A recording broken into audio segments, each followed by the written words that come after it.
Okay, well, we're going to get started. Welcome to Training Tuesday on this Shrove Tuesday, day before Ash Wednesday. I am Bill Brown, the Director of New Faith Expressions for the Baltimore-Washington Conference.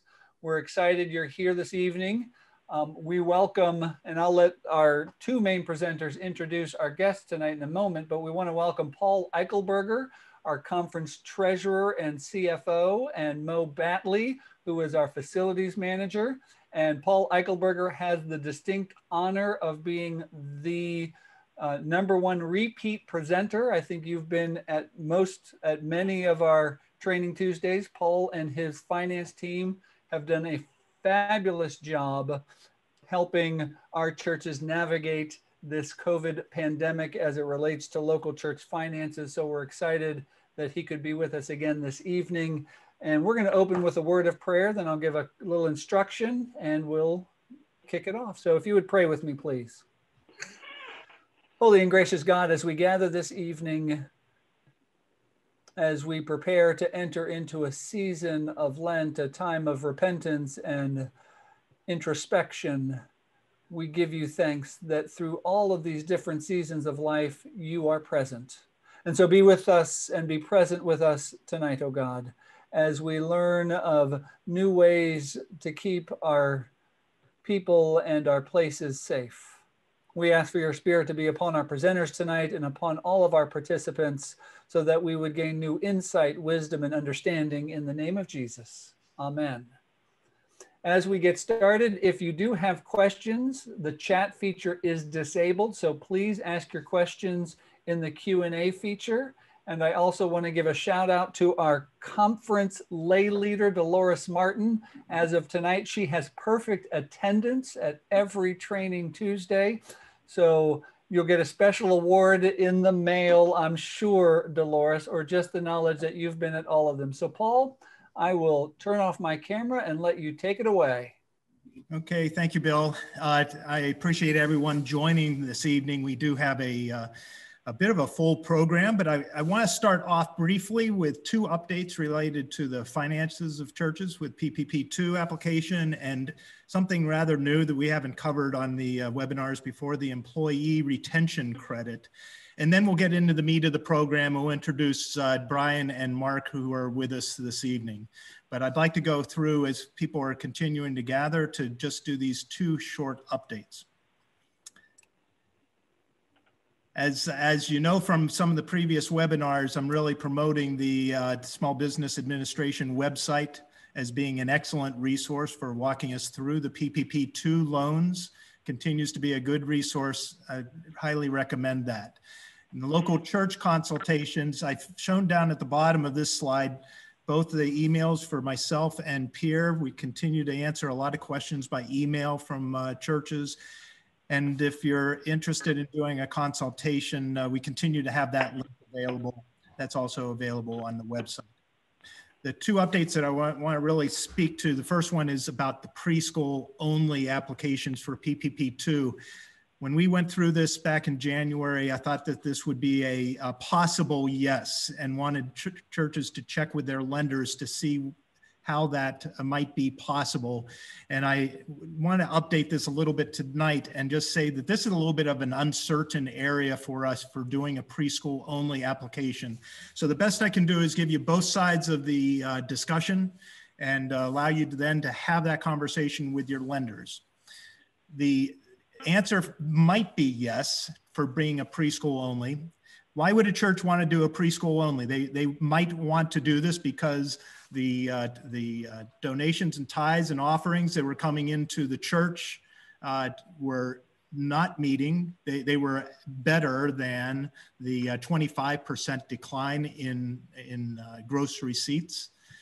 But you may have had a preschool that exhibited less than, more than a 25% decline in gross receipts. That is the rationale behind looking at whether a church preschool can actually apply just on their own accord. And the substance behind that was found in the affiliation waiver that was provided by the Small Business Administration. We are aware that churches use this in PPP1. I was not aware of any specifically in the Baltimore-Washington conference, but I know from other consultants that this was a waiver that allowed preschools to do a PPP application on their own. And the FAQ that was offered by the Small Business Administration actually included an addendum in their material that a church would actually use with their application that would claim the legitimacy of this waiver, allowing that separation of the church and the preschool. But since then, we've attended a lot of consultation calls, and I will just give you two views that consultants have put out there regarding this preschool only application. The first one comes down pretty hard and says, no, it's not allowed. Then they look at the structural affiliation of the church and the school. And they say pretty much in the underline, if the preschool is not separately incorporated, the local church and the preschool should combine their local gross receipts when assessing whether they qualify to submit a second draw application.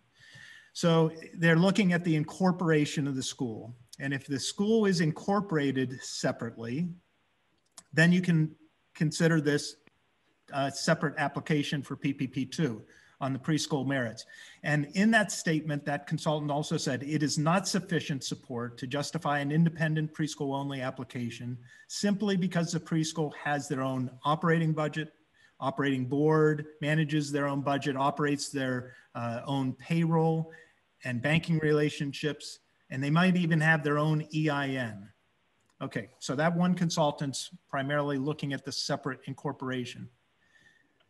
One consultant that supported the affiliation and the preschool only application is found on this page. That consultant looked at it a little bit differently when they went into PPP2. They said that when they went to their local SBA, they found out that the SBA, and this was down in Houston, they found that their local office was guiding them to say, your PPP2 had to follow the same affiliation that you had followed in PPP1. Now, I don't necessarily see that anywhere in print. So I just call you out to show you that this is what some of these consultants have worked on, where some SBAs now, offices have actually given us input. In this case, that consultant is now recommending no, if you did not support a preschool only in PPP1, you cannot do it in PPP2. But I still think the strongest recommendation here is to consider what your lender is telling you. So we're going to continue saying that tonight, that the best recommendation is get together with your lender. We have done that with one lender, and the one lender we talked to, it's actually the one down at the bottom here. It's the United Methodist Credit Union. We've talked about them on previous broadcasts. And it was simply, they were willing to accept a preschool only application with the understanding that the SBA may tell you at some point that it's not going to be allowed. Nothing's put in writing yet. We've looked at the FAQs for the SBA. Eventually they might get a ruling on this, but until then, I believe that some lenders might tell you exactly what the credit union's telling us, and that is go ahead and apply. The worst thing that could happen is you get a 1% loan at the end and your forgiveness is what might be hampered in that process. So that's the update on the preschool. I have two slides to introduce the employee retention credit to you. And this was a issue that was part of PPP1, but because there was a ruling by the Small Business Administration early on that said if you received a PPP funding, you would not qualify for an employee retention credit. Because that was the case during PPP1, we never really covered it with churches. But it becomes very pertinent in PPP2 because they are now claiming, they've changed their ruling on the first PPP, and they are allowing you, whether you're doing a first draw or second draw, to do both PPP loan and the employee retention credit. It actually goes retroactive back to March 12th of 2020. So you're looking at all last year, March 12th on, and then you're going to look at the first 2 quarters of 2021. And for those who are familiar with the quarterly Form 941s, this is going to be churches that have more than just their pastor. 941's being filled out. You already know that that's a much more complicated 941 form. And this is where that credit, that employee retention credit, will be claimed and provided to you. So the very top line says, this is not for clergy pay. That's an IRS determination. Housing allowance, cash salary from clergy does not qualify for the employee retention credit. So you're looking for W-2 laity employees within your church that you're typically doing a 941 report on each quarter. And here's how the credit actually works.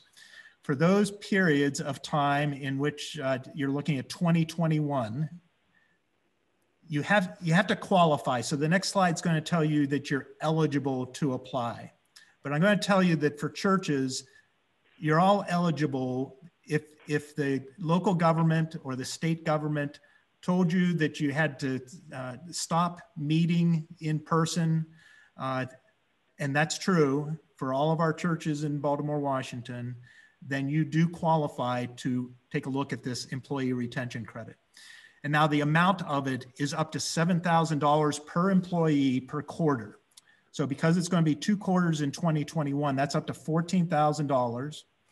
And if you're looking back at 2020, it's going to be $5,000 per employee, and that is for the entire year. So those are the dollars that are involved. And the way you start to assess this is, I kind of recommend that you put this on a timeline. And when you put this on a timeline, what you're going to see is the rules between these PPP and the ERC, the Employee Retention Credit, is that you can't claim both at the same time. So the first thing you do on your timeline is you get it going from March up to the second quarter of 2021, and you map out when you received your PPP wages and you actually started paying your payroll with the PPP-1 payroll. Mark that on the calendar. Everything before that, prior to, or after March 12th, anything after that covered period till the end of the year is eligible for a 50% pay of your individual employee times the number of employees that you have. So what you do is you actually max out, if you're able to claim an employee's payroll during these 2 gray blocks here, as being more than $10,000 for the year, you already now qualify now for $5,000. Now there's a reimbursable credit. It actually goes on your 941. If your 941 typically might say, oh, I need to pay $2,000 on my 941 this quarter.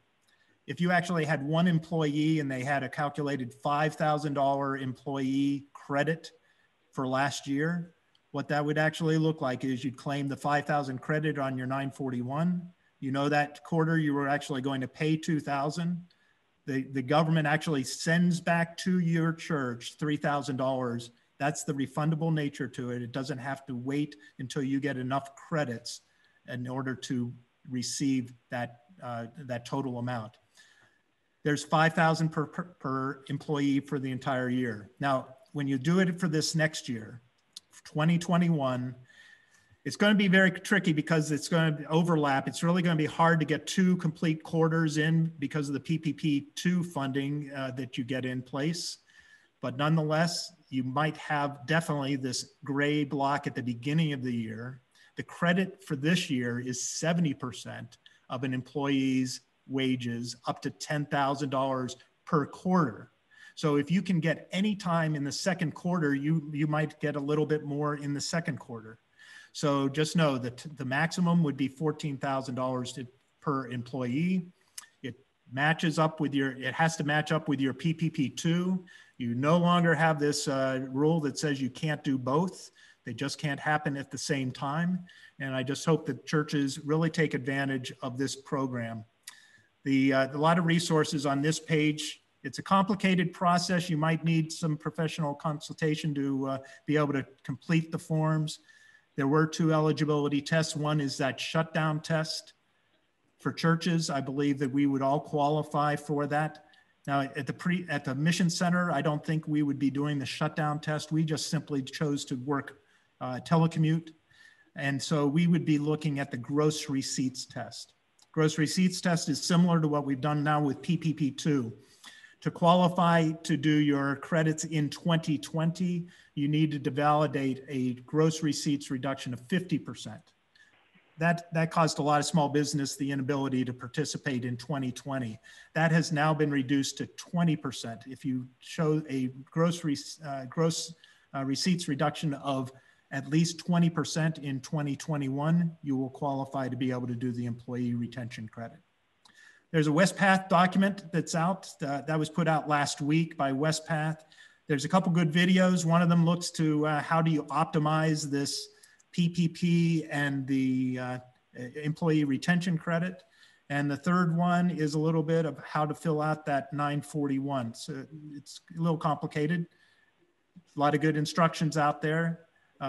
Take advantage of those and give our office a call if you have any questions as you're going through that. Bill, that pretty much wraps me up for our part of the presentation.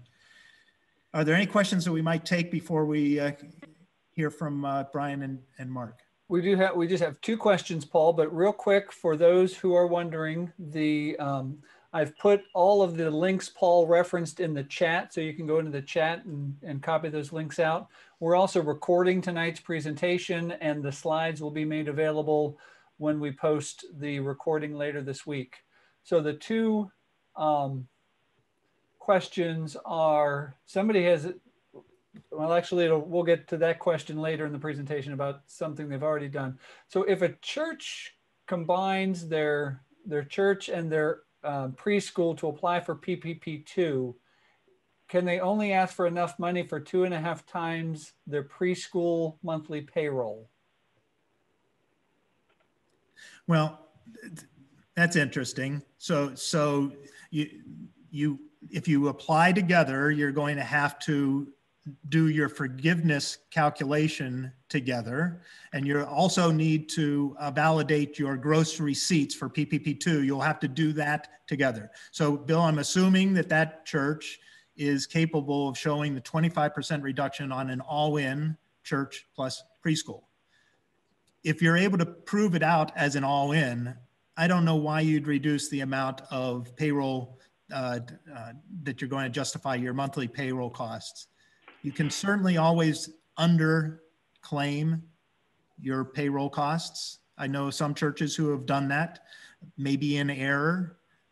Some banks have forced churches into underclaiming because some banks have been very tough on churches trying to say that the pastor's housing allowance was not allowed. So I know some churches have kind of forced their way through that process and maybe underclaimed. Okay, and the person followed up that the church didn't need it as much as their preschool needed the funds. Certainly, I can understand a church board wanting to possibly temper their request. I know that some church boards might do that. There's no requirement to do that. I understand the sentiment of why you might do that. And last question, is the PPP forgiveness considered revenue for the employee reduction credit calculation? That's interesting. I think the answer would be no. I've not looked that up specifically, but I do know that the PPP2 regulations claim that the PPP1 does not count. So I got to think that the they use the same language. They use the gross receipts language in the ERC, and I have no doubt that that is the same ruling in that. And I would suggest to people with some of these more complicated questions, we did put in the chat the link where you can schedule a private consultation with either Paul or Pierre, and they can answer some of these more complicated questions. A lot of people are here tonight for the nonprofit security grants to find out about this funds that have become available through FEMA. So if we can move on to Mark and Brian. And no, Bill, I don't get to bring Mo into the conversation very often on these webinars. Bring him in. I love seeing Mo. So for those who haven't met Mo is our facility manager for the conference. And so we found a spot to put Mo into live action here for everyone to get to know Mo. And we appreciate him doing the introductions for Brian and Mark tonight. Sure. Yeah. Hey, good evening, everyone. And thank you. We really appreciate you taking time to join us this evening for this nonprofit security grant overview being presented to us by the Clear Connection Incorporated up in here. And I will introduce the next presenters with you. Mr. Mark Zuckerman, he is the owner of Clear Connection, and he has been in service in the area, the DC metropolitan area, for over 37 years. He is well experienced in the grant industry and will be sharing a lot of knowledge with us this evening in that aspect of the grants. So Brian Jones, also a member of the Clear Connection family, is a security specialist and in charge of business development. He also works closely with Mark and has won numerous awards and projects that he has been a part of in the DC area. And Brian was kind of raised up in the church as a member of the St. Paul United Methodist Church in Oxon Hill, Maryland. So he has a connection. Some of their related clients over here consist of the Jewish Social Service Agency, the Yeshiva of Greater Washington, the Peace Baptist Church, the 19th Street Baptist Church, and the Metropolitan United Methodist Church in Washington, D.C., as far as others. And with that being said, I will turn it over to Mark and Bryant and have them take us away. Thank you very much. I think I have to work my share out first, right? I think we're seeing you. We're seeing it okay, Mark. We're seeing it, Mark. Okay, you got it? Perfect. Yeah, No, I didn't realize it was all pre-teed up. Good evening, everyone. Thank you so much for the opportunity to present tonight.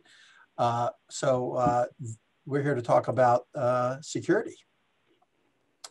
So first off, who is CCI, Clear Connection? We're a systems integrator. Thank you, Mo, for the introduction. And we've been in business for over 35 years in the Washington, D.C. area. We do a lot of many different types of projects.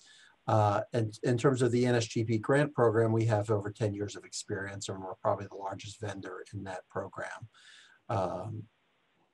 What's different about us is we are a systems integrator. We're not just a security vendor. Many people who are doing this do security are really security vendors. And to accomplish what we're attempting to accomplish, we have a very unique approach where we can integrate all the different systems together to make it more of a holistic, unified solution, which I think, especially when it comes to protecting people, is an imperative to do it this way. Just having access control or intrusion and all these things that tend to be separate is not necessarily the best approach. Being that we have the experience in this program, there are a lot of professionals that have given us guidance in terms of how to do this correctly and to meet the needs of specifically protecting your communities. That's what our goal is in the grant program, to actually physically protect the people. Less so protecting the material, more so to protect people. We do both, but it's an important distinction. So going over the nonprofit security grant program specifically, there's a couple of different steps that you need to go through as if you decide to embark on this program. And really, when it comes to the government, it's all about answering the mail. You got to answer the mail correctly and follow the steps. And if you do it correctly, you write a good grant, you have a good shot at winning. I will tell you, typically it's about a 10% chance at winning is the general ratio we've heard, but there is some interesting things developmentally going on this year that I'll talk about in a little bit. So anyway, the steps are you got to go do the application. The first part is to get an assessment done. What areas will it cover? We'll go over the equipment that you're allowed to use, and then we'll go through questions and answers at the end. So what is the nonprofit? What is the nonprofit security grant program? We call it just NSGP. That's just what we call it here internally, and that's what it's kind of known as. So FEMA created this program to provide security funding support to nonprofit organizations at high risk of terrorist attacks and located within designated major urban areas. The main thinking here is that they want to push off security to the organization because of the response time by police. We need to do as much as we can internally to minimize the risk, and that's just the general thinking. The mission is to prevent past tragedies such as the Hope Chapel in Colorado Springs, Chabad of Poway Synagogue in San Diego, and Emmanuel African Methodist Episcopal Church in South Carolina. Those have been the motivating forces behind this. Just add a little color to it. The main lobbyist organization that has sponsored this and lobbied the government for it is what's called the Jewish Federation of America. It's think of it as the United Way of the Jewish world, if you will. So they have a lobby office in Washington, D.C. that is actually the lobbyist group that was responsible for lobbying Congress and was able to accomplish this for the first time.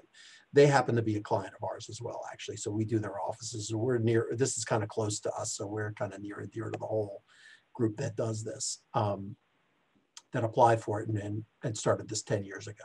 Started out as a $10 million grant 10 years ago. So here's some of the eligibility requirements. The applicant must be a 501c3 nonprofit organization. Maximum grant amount is $100,000. The grant, and this is very important to know, is reimbursable. It is a reimbursable grant. So you must lay out the money for it. This is just some semantics of how we recommend it. You're really only out 50% at any one time, but you do have to pay it, and then the government is reimbursing you. And we can talk about financial situations, and I'm sure those will be questions at the end. FEMA is sponsoring. So under President Trump, he expanded the amount of money. Under President Obama, the amount was, the last year of his presidency, it was $50 million. The second year of President Trump, he took it to $100 million, and he guaranteed the funding for 5 years. Okay, so this is a 5-year program. I believe this year, this one you will be applying for, if you do it in 2020, will be the second year of the program. Now, we've been told by our kind of insider information that actually, because of with the emergency funds that were allocated by the government this past summer, as part of they have expanded the money for this year to $180 million. So it is a potentially very large sum of money available. So that should make that many more winners possible. So the application process and timeline, the reason why we're trying to get in front of you right now is because it's about to become available. The funding announcement is about to be released. You will then have roughly 30 days to apply and apply. And then what happens is in late July, I think these are a little aggressive. Again, this is what we're getting from the government. We typically see it in late August. We see the awards notifications, but they're saying here in July. And then you will be notified by letter and it'll be off to the races. Now, it usually takes, what we tell everybody is, if you do win this in let's say September, August, September of 2021, you will not be spending any money on this grant until the summer of 2022. There is a lot of paperwork involved to post award, and those are things we'll help you with as well. So the application requirements, one of the first things you have to do is an investment justifications. There's a certain, you'll get all these forms from FEMA to do it. There'll be a requirement of a mission statement. You'll have to present the vulnerability and risk assessment. And we're going to take you through that next. This assessment is if you decide you're going to go forward, this is the most important thing that you begin doing almost immediately. Each application must include their vulnerability assessment. The way you get an assessment done, we recommend to people, if you don't have highly trained security personnel in your membership, we recommend you going to the local police district and calling them and asking for somebody to come out and do your assessment for you. And they will write up the assessment and give it to you in a written form. Our recommendation, we have a little bit of a recommendation going about this, that if you do decide to go forward, we would like you to consult with us first, because we like to go into the assessment prepared with some guidance to the assessor, because you don't want somebody who's going to just talk about building Fort Knox. We want to talk about what you potentially really need and give them guidance. You should give them some feedback. The assessment should include description of the facility, the date of the evaluation, threat landscape, vulnerabilities, and recommendation based on security best practices. The assessment is used in 3 sections of the grant. It's in the investment justification, threats, vulnerabilities, and target hardening. So the way this is all administered is through a local office of FEMA. The FEMA has in every state, well, it's not really state driven, jurisdictions that they have these offices that actually have state employees manning them.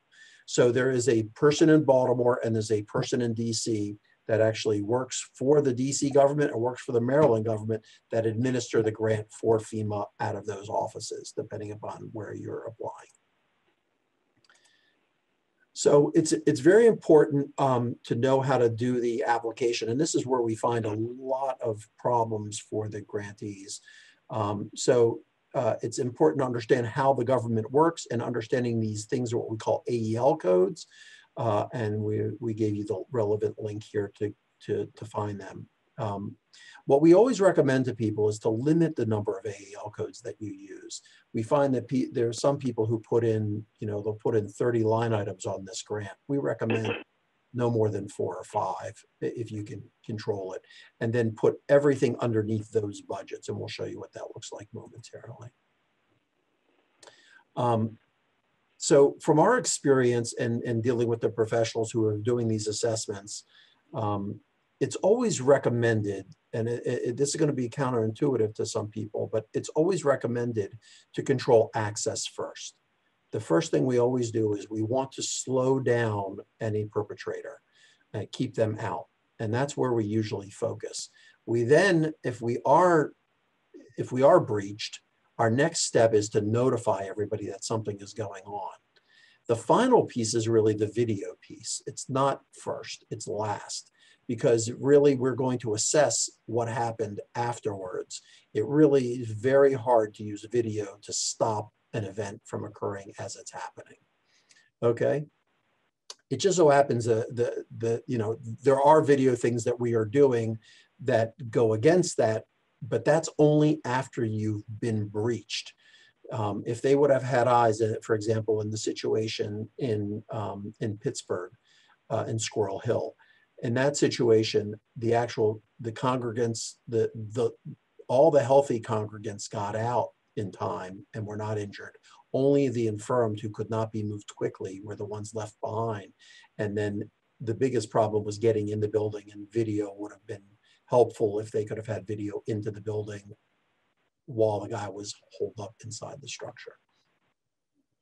Now, one of the other things we recommend doing is doing some level of training as part of the grant as well. So, congregants, volunteers, professional security staff should all receive training, so you know what to do once these systems are all in place. Where am I supposed to go? We might have all this stuff, but if I hear a siren, where am I supposed to go? And all of that, we can use some of the funds to do some training on site.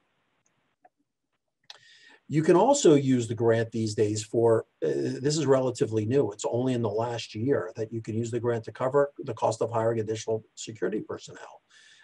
But here's the most important caveat: you must prove sustainability. It is not to offset your current budget. It's for sustainable additions to what you're doing. The other thing that is recommended is that you don't make this more than 25 or 30% of the overall budget because they will not look favorably upon that. Most commonly target areas for the EEL codes to use are these areas that we find, which is access control, alarm intrusion, cameras, fencing, vehicle gates, doors, gates, impact resistance, and even window blast film that we put on structures. You can use the money even to repair doors. So broken doors are covered in this grant.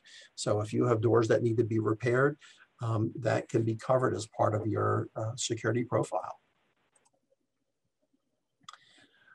So this is going to be a pretty technical section of the presentation. I'm kind of skip through it rather quickly because we could go on for a very long time, but it's here for you to use as you need to go back and review if you decide to apply.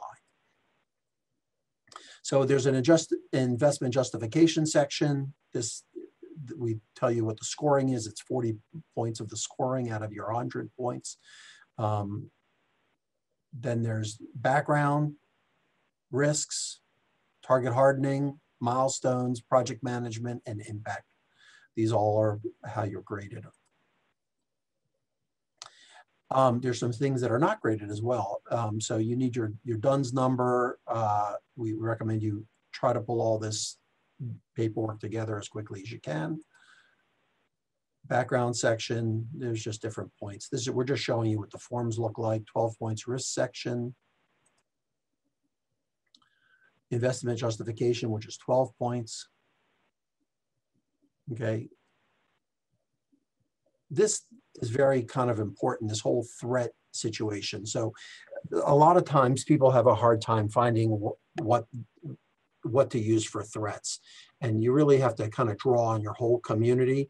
We also recommend going to the Adl Heat Map. The Anti-Defamation League has a very detailed heat map that shows incidents all throughout the area. You'd be shocked when you go look at it and find different things that are going on in our area.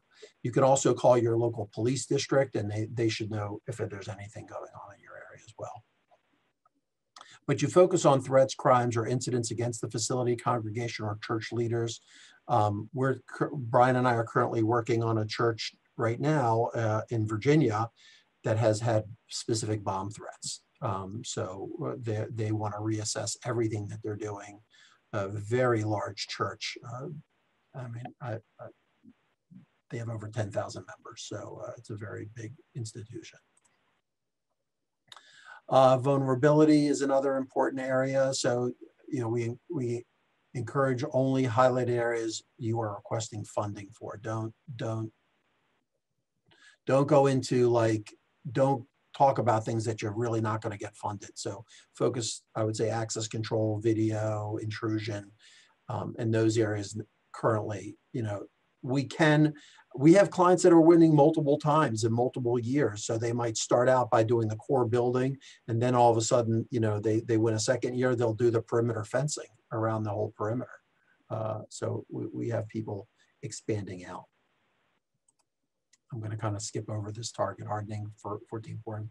You guys can read this on your own, I think. I'm not going to bore you with the details. Milestones. Milestones is a rather important section that people tend to get wrong. This is just basically trying to tell everybody that this is just project management 101. When you're going to start, you're going to do this, you're going to do that. Then you're going to award the contract.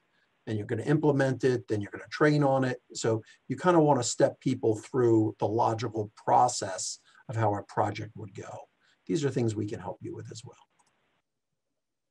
Project management is just who's running it and overseeing the project. Impact. Oh, there's an important point that I should tell you. You can also put 5% of the grant as one of the AEL codes for you to administer the grant. So the church could get that money for the administration, for the cost of their own administration, project managing the grant, okay? And then here's where the DUNS number and SAM registration is not a federal requirement for the NSGP grant, but I recommend you try to go ahead and get that if you can. You have to have a mission statement. Again, you can, these are, I think, are smaller details, but just important to get all of your information in there. And then there's an entire scoring system of how they work it. Religious and spiritual institutions, their scores multiplied by 3, medical and educational by 2, other by 1. So you have in this thing, you have 5 points multiplied by 3. So it's 15 points extra given, you know, potentially if your church is not awarded. It has never been awarded. So it's, there's things that become multipliers that can help you win.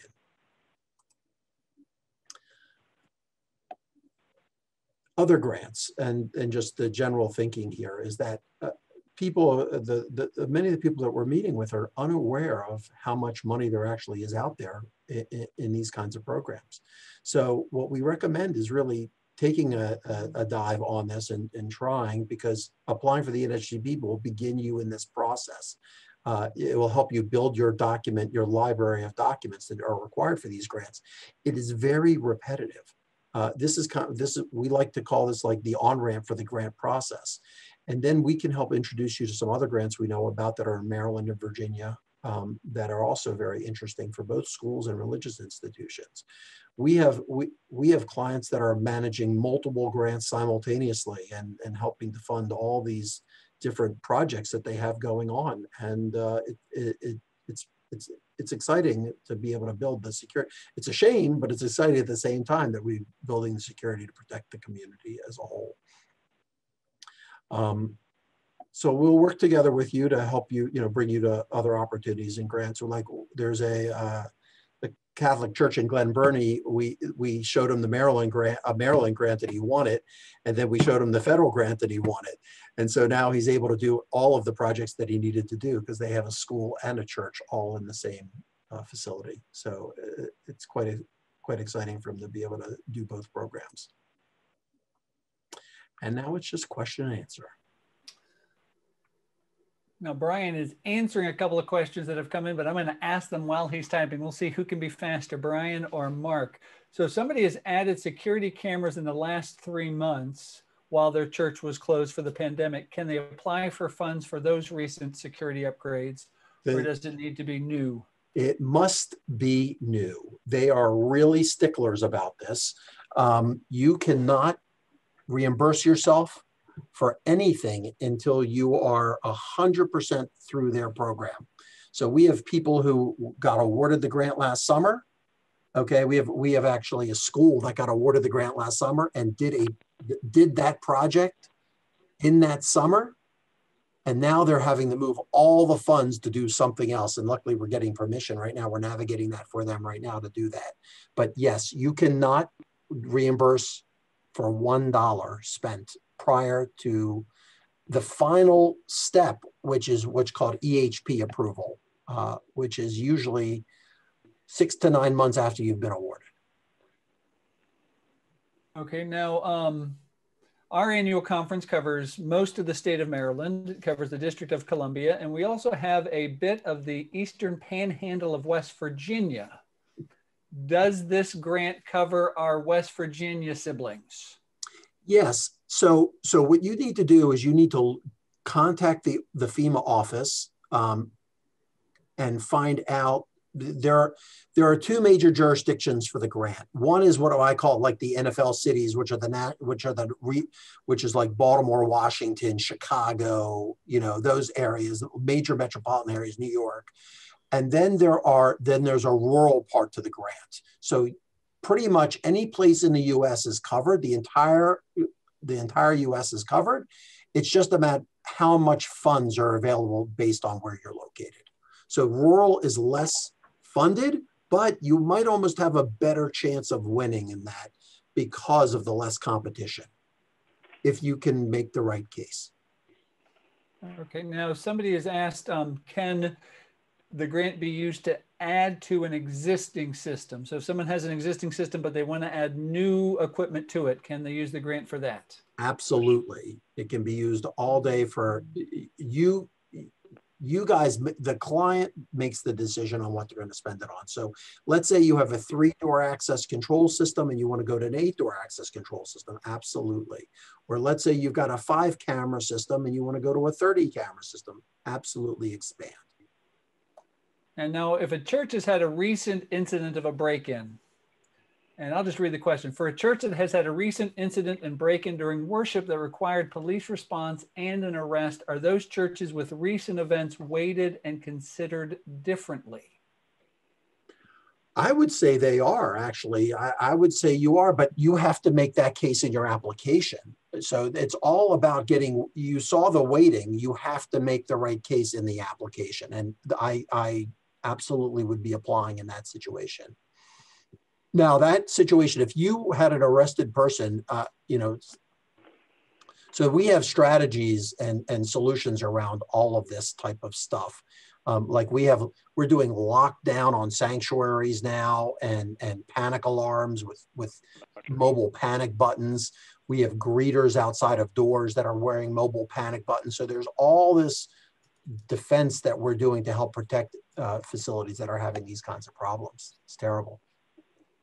Now, I'm getting through the easy questions first. Is there a match requirement for this grant?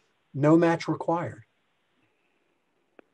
So, but just so people know, an organization has to pay 50% of the cost up front, but will be reimbursed 100%, correct? Yeah, no, they don't have to pay 50%. They have to pay 100%. So, but it's just a matter of how the funds are allocated and come back to you.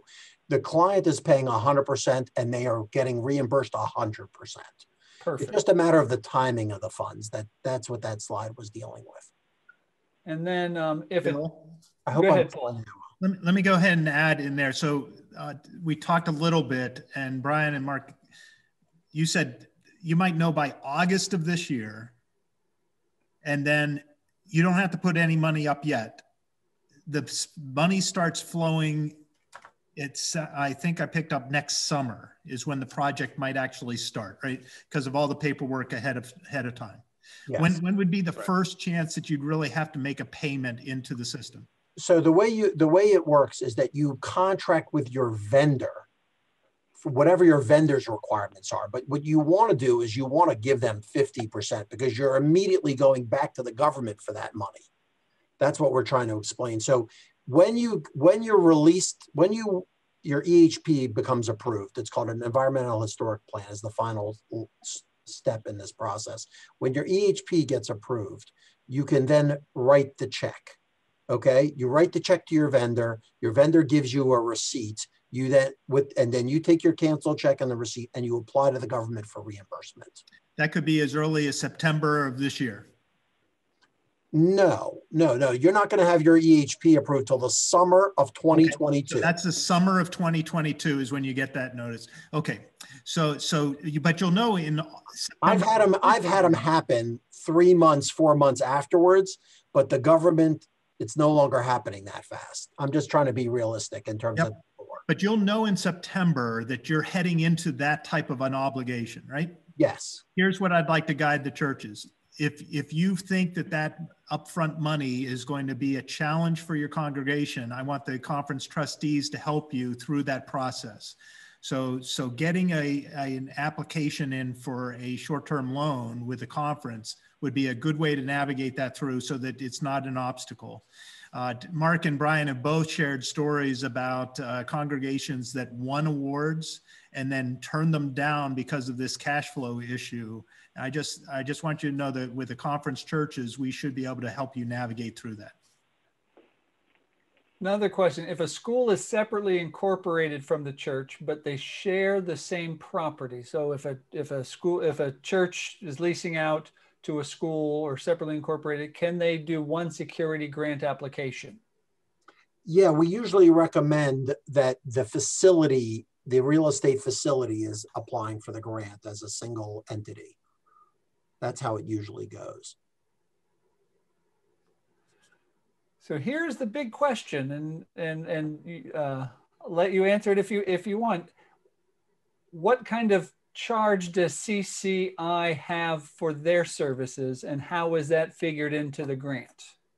We actually don't charge for our services. We are a vendor who we make our money by installing and selling these solutions. So our partners, our clients work with us. We do not charge for this.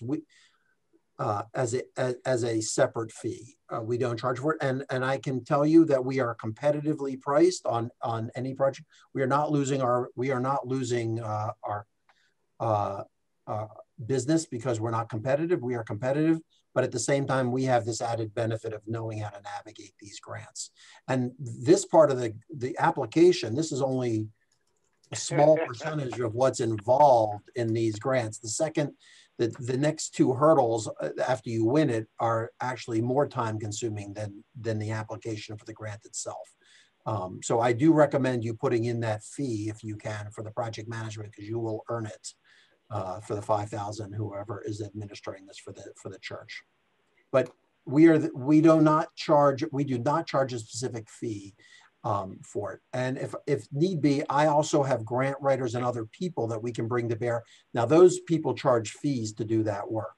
If they would help you write the grant for you. Grant writers charge about $3,000 to write this grant if you wish to use them. But my recommendation is for you to poll your constituents and your members and find people who have federal grant writing backgrounds, specifically lawyers who are very good at this, and find this is a really good thing for the community to do.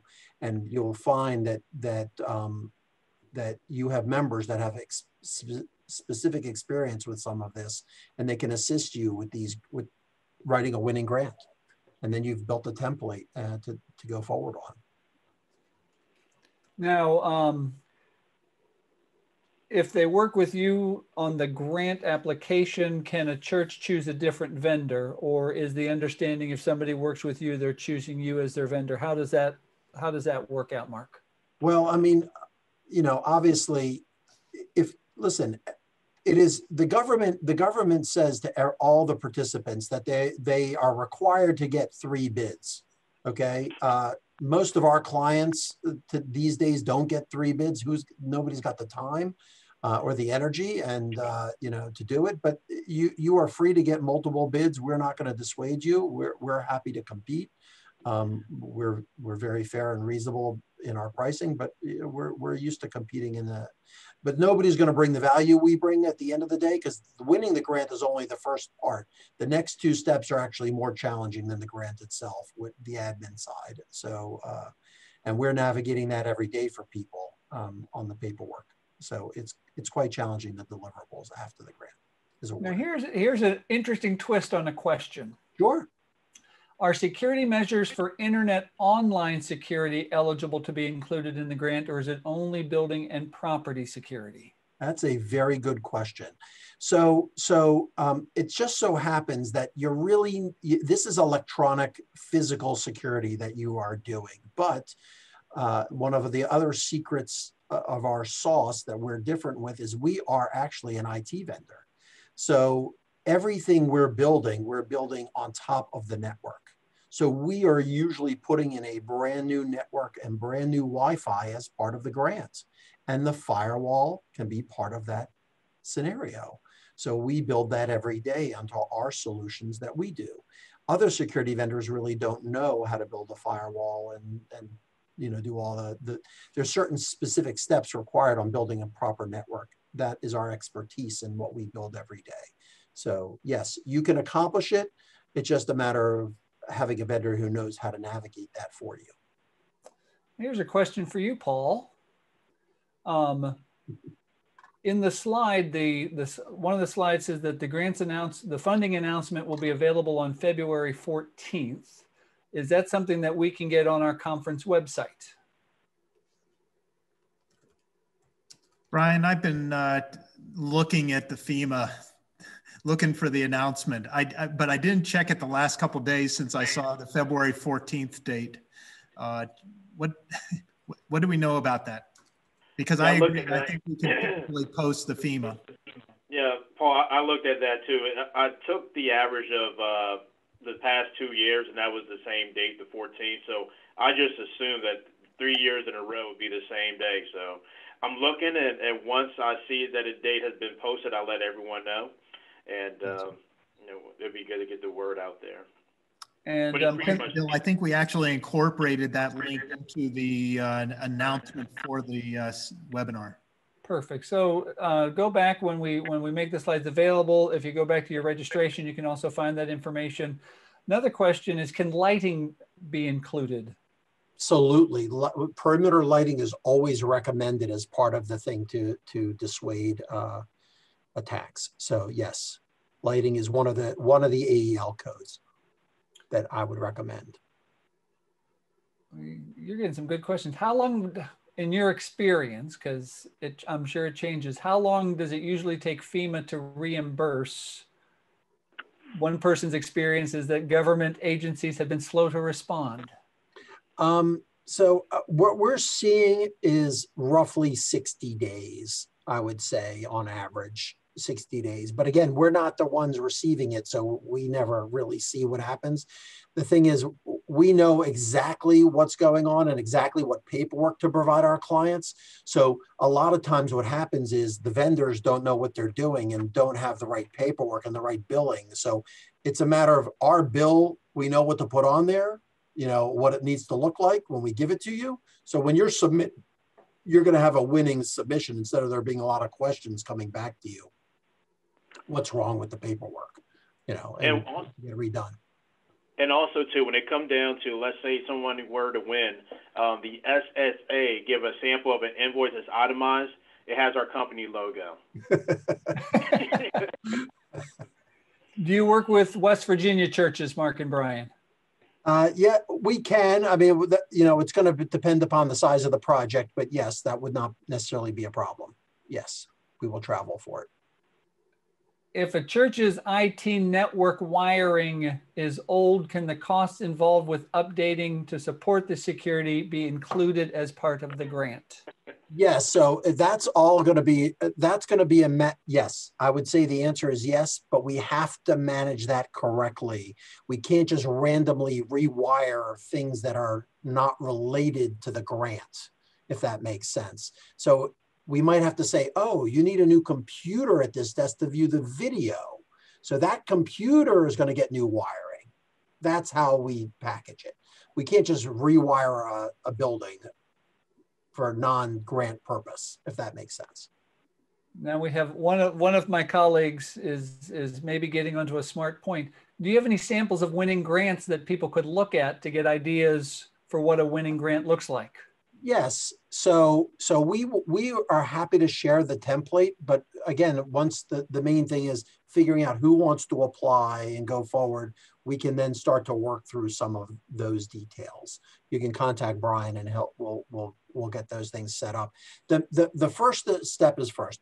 It's talk to us, make us understand what you have now, then get specific objectives in place before you get the assessment, then go forward with the assessment.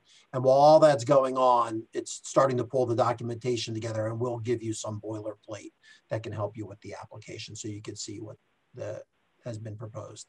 So it really begins with just a conversation. Yes. Excellent. Another question, is it helpful to enlist local law enforcement to assist in filling out the application or doing any of the assessments? No, they won't fill out the application. They will specifically only give you an assessment. That's what we want them for, is to get the assessment after we understand what you think you need, basics. So, you know, once we understand some of the basics of what you think you need, then we call them in, and you need that assessment done in writing, and a good one to submit. Now, if you all have, so for example, the Catholic church that we did at Glen Burnie, they happen to be near NSA. So they have a lot of NSA members that are members of that Catholic community, and they drew on their own people to write their assessment. So we happen to have some of those benefits in the Washington area, where we have Secret Service members and NSA members of our congregations. You should try to draw on your internal community as much as possible, because their input is excellent. And is this assessment required prior to the application, or is it part of the application? Part of the application. Absolutely. And is there an approved assessor that has to be used, or is that done through your company, or is that done by the individual churches? Individual churches. The individual church has to call if you don't have any of these people on staff or any of these members, what I would do is call the local precinct. My recommendation is local precinct. You call them and tell them you need a security assessment done, and they will come out and do that for free. And one thing to note too, Bill, this is very important. So once you get your risk assessment by a local law enforcement, please contact CCI. And what we will do, we will review the findings. Following the findings, we're going to apply best practices, and then we will provide budgetary numbers that will be used for the AEL code section, which is very, very important. Because answering the mail is very important. If you're coming out the gate sound and sturdy, is going to increase your chances of winning. Yeah, we have, giving the example of what Brian, thank you, Brian, that was an excellent point. The most important thing is that there's going to be these findings, right, on your assessment, and you're going to say, oh, well, they're telling me to do this, and they're telling me to do that, and they're giving me all these, they need lighting. Well, you have to then go put numbers to all of this, and there's not time to go get all these quotes done by all these vendors, right, in order to have this thing submitted within a time frame. So we will help you develop a budget per category that you're applying for. That becomes the most important thing, is being able to hit that. What we're spending a tremendous amount of our time on in the last 6 months, we had all these churches win this past summer, okay, like 20 of them, and their numbers couldn't have been any more wrong. I mean, they're just all over the place in terms of what they budgeted, and so we're spending all of our time repositioning everything into different budgets. They don't have the right, they have in their narrative things that need to get done, and then they don't have the AEL code that matches the narrative.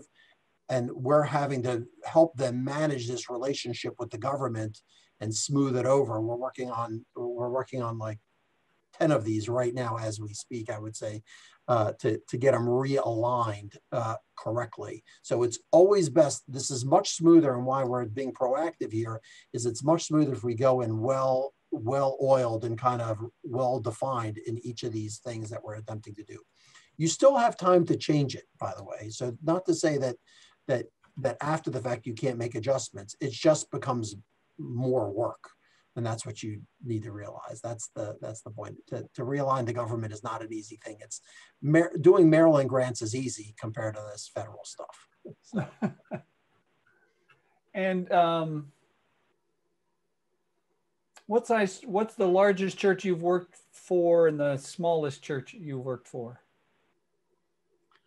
Well, I mean, it's not just churches, it's also synagogues. So, I mean, the faith-based organizations. Faith-based organizations. So we do most of the Jewish community centers. We do the entire complex in Rockville, which is one of the largest nursing home facilities in the country. We have 150 cameras on campus. I'd say that's a pretty large organization. There's 8 buildings that we protect. We do all the access control and video surveillance.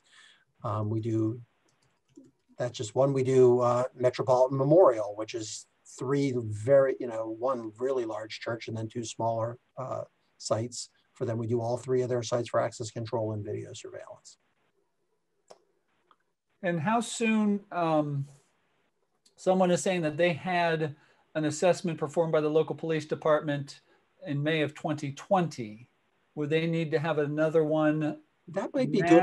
That might be good enough, actually, and they should probably send that to us and let us take a look at it and let us review it. But that should be acceptable. Let's see. Hey, Bill. Go ahead, Paul. I didn't want to wait for the end of the line of questions that are coming, so I wanted to, while we still had time to ask questions about it, wanted to see if Brian and Mark could go back and just. I think we can narrow this down to what you think are the top 3 things that churches need to do to get ready for making their application. Top 3 things. Number 1 is contact the local precinct to get the assessment done.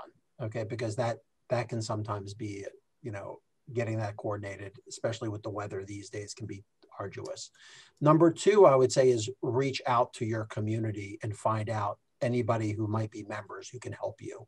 I think that goes a long way. Building a security team or a team who can answer these grants is always a good advice. You might find you have a really winning person as a member.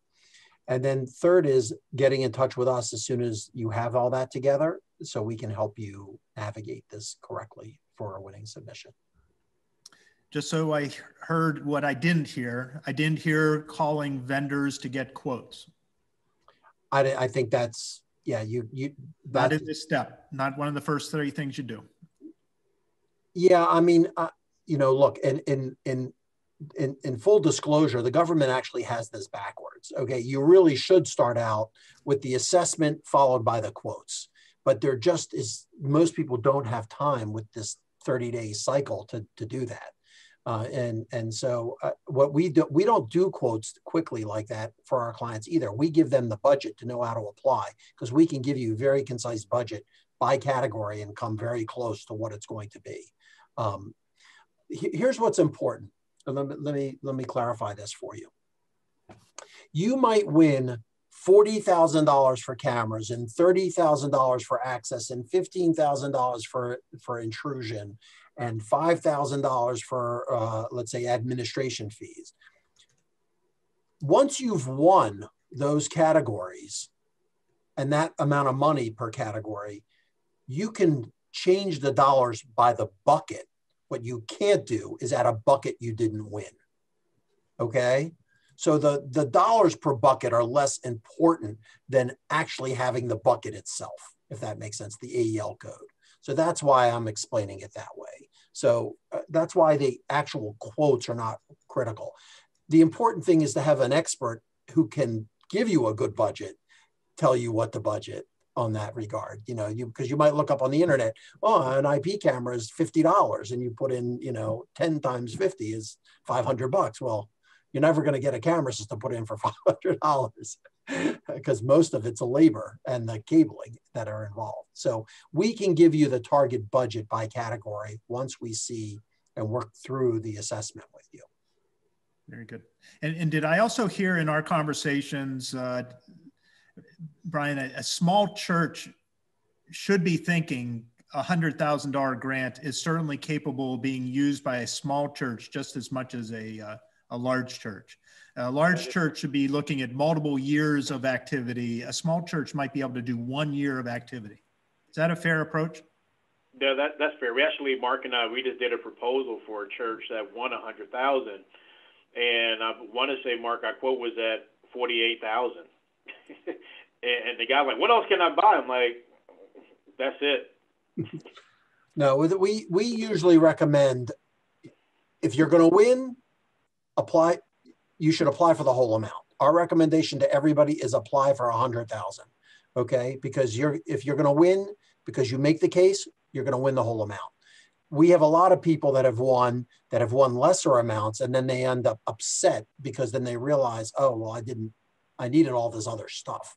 Okay, so we recommend everybody to, but remember, you can replace doors. You know, front doors for a church are not an inexpensive item. A set of new front doors is an example, or, you know, it depends upon what you need. A lock hardware can be very expensive. So it adds up quickly depending upon the size of the organization. We're working on, so most of what we're working on right now are very large churches that need every bit of the 100,000 to accomplish what their goals are. Bill? What kind of reporting requirements, what kind of documentation needs to be kept after the funds are awarded? Yeah, so really nothing. So what ends up happening is the process of getting there is much more arduous than the process of after you've implemented. So there's an entire process of implementation, and okay, I'll tell you what the steps are. So there's the grant, then you get awarded, then you go what's called the project management plan is the next submission. And then after that, you have quarterly reports that you must submit, which is basically, you know, met with vendors, You can put these little things down within it, filled out paperwork. You just have to submit these quarterly reports to the government. And then the big one is this, what's called an environmental and historic plan, EHP. which is really the federal government's ability to audit what you are going to do. The final step is you then do the work. You then have to take pictures and document what you've done to show it so they can compare the EHP to the final. Okay, that's how they do it. And pretty much after that, you're then closing out and you're getting reimbursed your final amount and you're finished. Okay, and there's nothing after that fact. Now you had mentioned, and because it seems like a lot of administrative work with the grant, could a church hire a temporary personnel or a contract personnel to help administer the grant and have that included as part of the grant? Or does it have to be somebody who is already a part of the church? You can take up to 5% of the grant amount and apply for $5,000 on this grant for adminning the grant. But does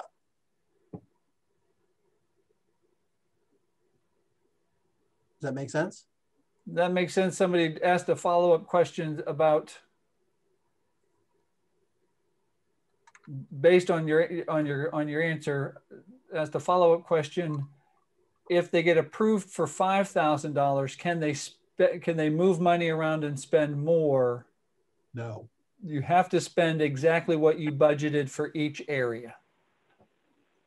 You can spend $35,000, let's say, on cameras and 25 on moving the material budgets around is free. The project management budget is a fixed 5% of the grant value.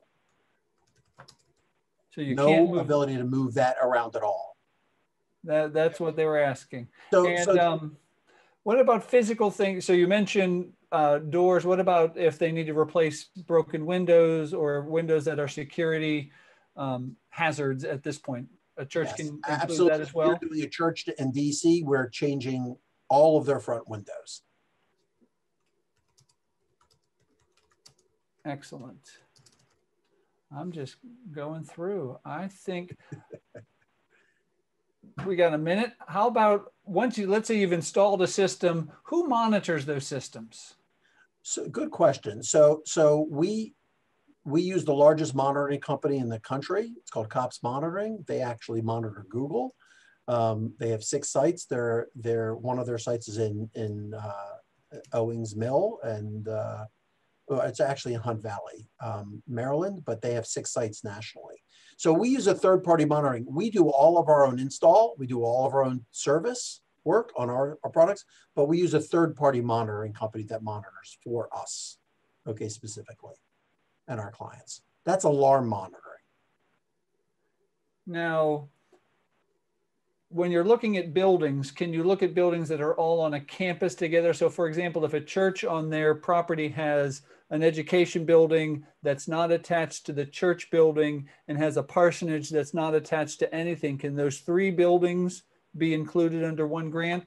Yes, they can be. So you can sometimes people apply 2 or 3 for two grants or 3 grants on that. It all depends upon how you're incorporated and what you qualify for based on the stipulation. But I have some schools that are in multiple campuses, multiple sites, and they've won $100,000 and they divide it between the campus. Okay.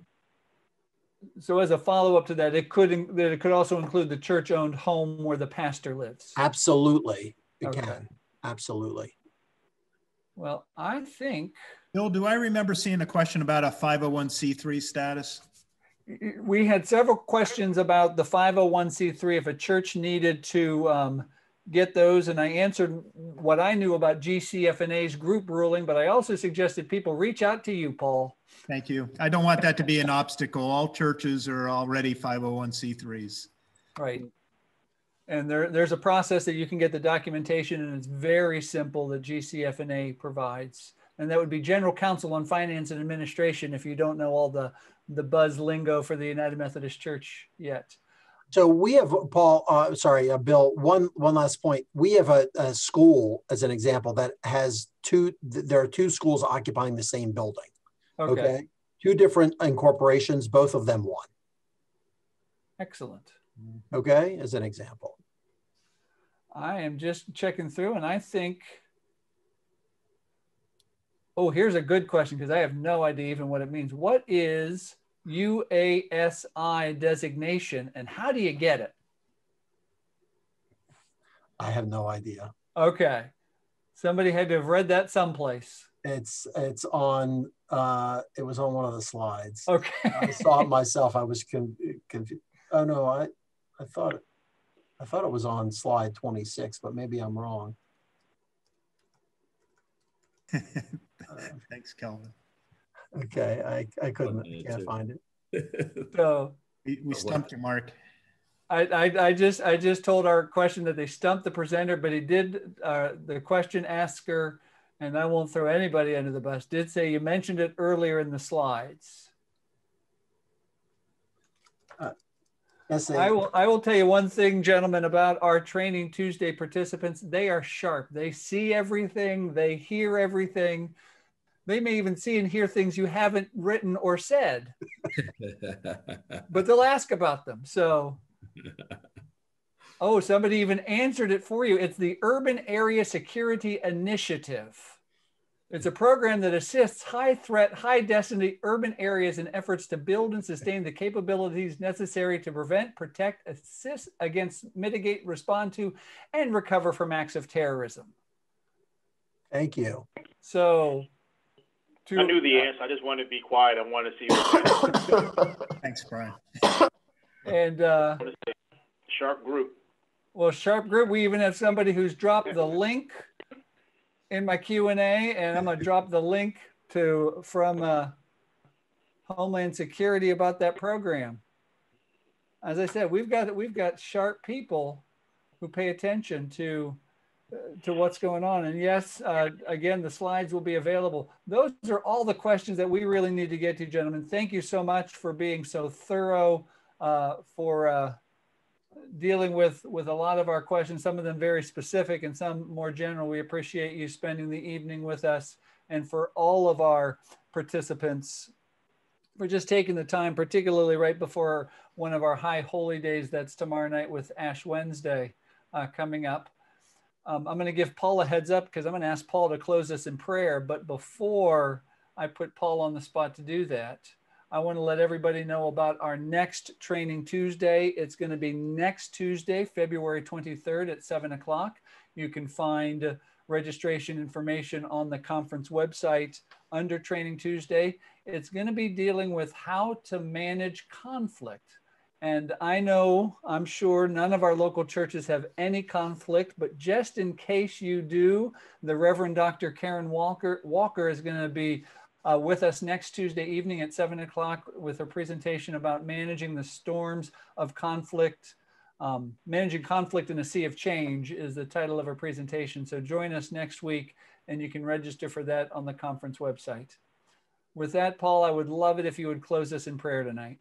I will. Well, thank you, Bill. Thank you. And Brian and Mark, I thank both of you for being with us tonight. It's not often you come across a topic and you just know it's the right topic to bring before our churches. And this was that topic. It all started with an email. I don't know exactly how the bishop got a copy of this email, but I was just glad that I was on the same page when we both had the email in hand and we said, this is the right place to put it. So this is heartfelt. If the bishop could have been here tonight, this is the type of thing she really wanted to promote. And so she's with us here tonight in those thoughts.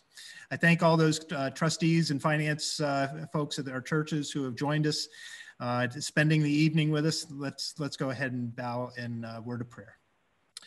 Lord, we just thank you for the connection that we have. We take it for granted so many times, Lord, that you've put us together to work together and help your kingdom here on earth.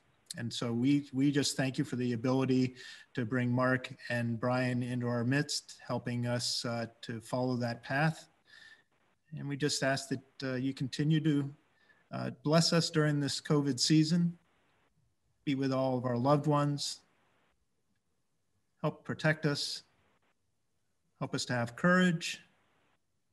And Lord, we just acknowledge you each and every day. And we thank you in Jesus Christ's name. Amen. Amen. Gentlemen, thank you so much. Mo, we're going to have you back. Thank you, everybody. Yes, sir. Yes, sir. It's great I think I'll join it next week. Excellent. Join us next week. It's great to see everyone. Have a good evening. Have a good evening. Take care. Thank you, Brian and Mark. Thank you very much for the opportunity. Take care. Thank you, Bill.